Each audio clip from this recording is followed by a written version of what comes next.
Hey everyone, welcome back. Hope you're having a fantastic day so far. So as we look ahead to the month of November, we have more payments going out to all beneficiaries of Social Security, with one group actually receiving two payments next month in November. So before we dive into all that, if you would like to receive up to $200 in free stock or $200 in free cash, in a pinned comment below, I will be leaving a link to Robinhood. All you have to do is once you click on that link is just sign up for a free account and then simply link your bank account. You do not even have to make an opening deposit. At that point in time, Robinhood will be sending you one free stock worth all the way up to $200. And if you'd rather just have the cash, all you have to do is once you receive the free stock is just sell it for what it's worth and then transfer the cash value right back to your bank account.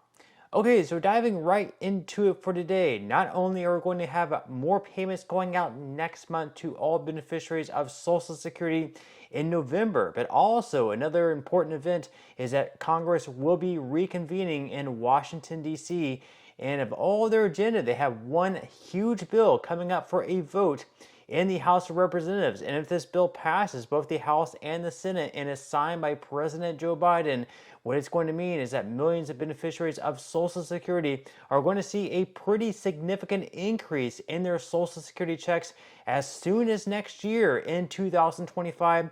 In addition to the cost of living adjustment, this is absolutely huge. And also, this bill happens to be bipartisan.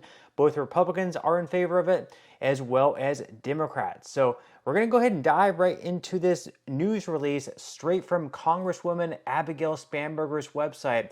It says that U.S. Representative Abigail Spanberger today called on her colleagues to vote to pass her bipartisan legislation to repeal the windfall elimination provision, also known as the WEP, and the government pension offset, the GPO, in an op-ed for the Richmond Times-Dispatch. The Social Security Fairness Act, which Spanberger leads in the U.S. House alongside U.S. Representative Garrett Graves, would eliminate both the WEP and the GPO. These two provisions unfairly reduce or eliminate earned Social Security benefits for approximately 2.8 million Americans who devoted much of their careers to a public service, including police officers, firefighters, educators, and federal, state, and local government employees. Thanks to a discharge petition, Spanberger and Graves filed that secured the 218 signatures required to force a vote on their bipartisan Social Security Fairness Act. The U.S. House of Representatives will be voting on the legislation when Congress returns to Capitol Hill in November. These public servants, they go on to say, like retired firefighters who worked a second job, retired police officers who began a second career after leaving the force, retired teachers who took a summer job, retired federal employees who first worked in the private sector are receiving a fraction of their earned retirement benefits, retired first responders are denied earned spousal benefits, and federal retirees, after grappling with the loss of their spouse, are denied survivor benefits benefits they would have received if not for joining the federal workforce. At the root of this issue are two misguided provisions that were added to the Social Security Act in 1983.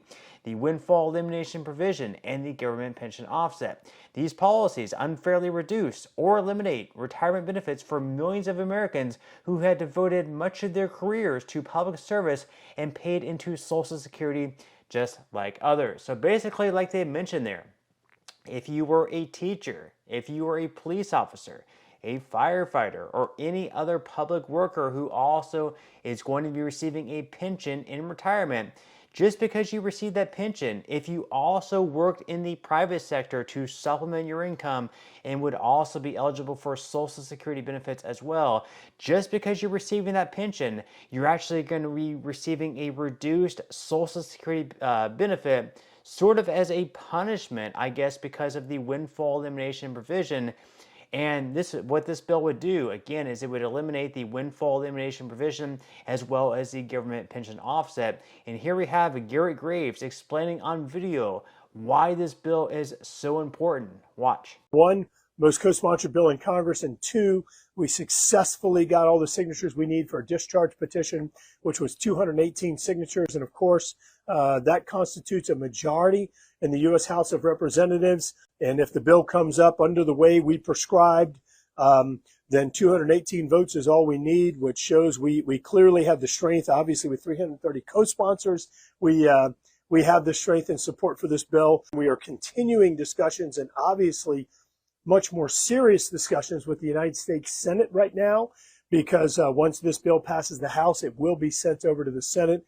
So we've been pushing Senator Schumer to commit to schedule a vote. And so I think anything we can do to get a commitment out of the Senate that they're going to schedule this for a vote, and this has gone on for over 40 years, so way too. So as Graves just mentioned, this bill is more than likely going to be passing the House in November. Now, unfortunately, that is not going to be enough to get this bill signed into law. At that point in time, it will move on to the Senate, and at that point in time, the ball is going to be completely in Chuck Schumer's court. He has a couple of different options. His first option is to immediately set up on the scheduling date a date in which they can vote on this bill in the Senate as well, and try to get as many of his colleagues as possible, both on his side of the aisle, Democrats, as well as the other side of the aisle and Republicans, to vote for this bill. Now, keep in mind, in order for this bill to pass in the Senate, it will need at least 60 votes. Right now, they have 62 co-sponsors, so it would seem, at least on the surface, that this bill has more than enough support that it would need to also pass in the Senate as well to then get onto Joe Biden's desk to be signed into law. And then, of course, Chuck Schumer's second option is to, see that the bill pass the House, but then just sort of sit with the bill and let it die. Now, on January 3rd of 2025, we're going to have a new group of representatives in the House. Many of them are going to be returning, and then some of them are going to be booted out of office. They're going to be voted out, and someone else is going to be coming in. We're also going to have some new senators. So what that means, on January 3rd of 2025, we're going to have all these new groups of representatives, which means that every bill that was not yet passed into law, those bills are all going to die. So this bill could potentially die if it's not signed into law by the end of this year. It's going to be incredibly important that once this bill passes in the House in November, that Chuck Schumer immediately gets on the ball and gets his bill passed also through the Senate as well, and does not just sit on it, because, as we've seen, a lot of times in Washington, they don't take these things of that great of importance.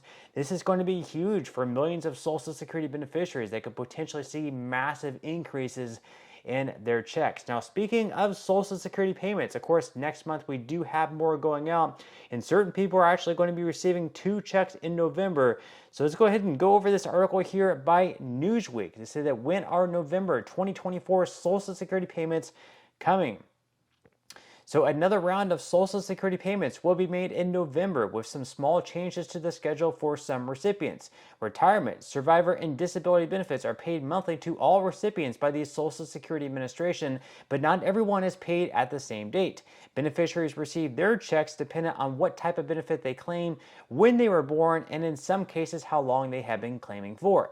Here is the full schedule for SSA administered benefits payable in November. So starting out on the 1st of November, payments will be made to all recipients who have been claiming retirement checks since before May of 1997. This article is actually wrong. That would be those payments would be going out on November 3rd, as well as those who receive Social Security and SSI. The ones receiving payments on November 1st are actually going to be recipients of SSI.